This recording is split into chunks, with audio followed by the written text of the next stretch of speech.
Magandang gabi Pilipinas, ito ang Panahon TV at narito na ang mga dapat ninyong malaman sa lagay ng panahon. Nakakaranas pa rin ng mga pag-ulan ang halos buong bahagi ng ating bansa dahil yan sa iba't ibang weather systems na umiiral sa loob ng Philippine Area of Responsibility. Dito sa Luzon makikita natin na dominante pa rin itong tinatawag na hanging amihan at ito ay magdadala ng maulap na kalangitan na may mga mahinang pag-ulan para sa Cagayan Valley at ang mga probinsya ng Aurora at dito sa Quezon. Para naman sa Metro Manila at sa natitirang bahagi pa ng Luzon, patuloy na iiral yung bahagyang maulap na kalangitan na may mga pulu-pulong mahinang pag-ulan. At dito sa bahagi ng Visayas, patuloy na umiiral itong tinatawag na tail end of a cold front. Samantala dito sa Mindanao, patuloy nating binabantayan ang isang low pressure area na huling namataan kaninang alas 5 ng hapon sa vicinity ng Cabasalan, Zamboanga, Sibugay. Dahil dito sa dalawang weather systems na ito, magdadala ito ng katamtaman hanggang sa malakas na mga pag-ulan para dito sa Palawan, pati na rin sa Visayas, Zamboanga Peninsula at sa Northern Mindanao. Doble ingat po sa mga residente na nasabing lugar dahil posible dyan ang pagbaha at ang pagguho ng lupa.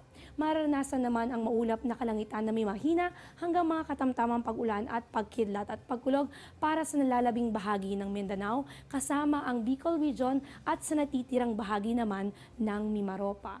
Ngunit magandang balita dahil ayon naman kay Pag-asa Weather Forecaster Rob Gile, itong low pressure area ay inaasahan namang mag-dissipate in the next 24 hours. Samantala sa lagay ng ating karagatan, nakataas pa rin ang gale warning para sa northern seaboards ng Northern Luzon kasama ang eastern at southern seaboard ng Luzon at eastern at western seaboard ng Visayas kung saan kabilang dito ang mga sumusunod na lugar. Batanes, Calayan, Babuyan, northern coast of Cagayan at Ilocos Norte.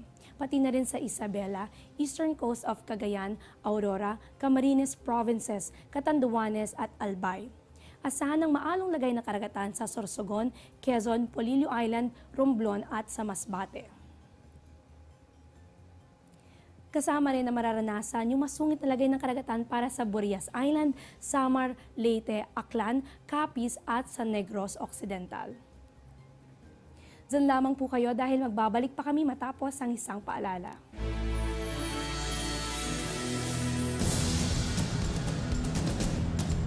Be safe sa daan tuwing may ulan.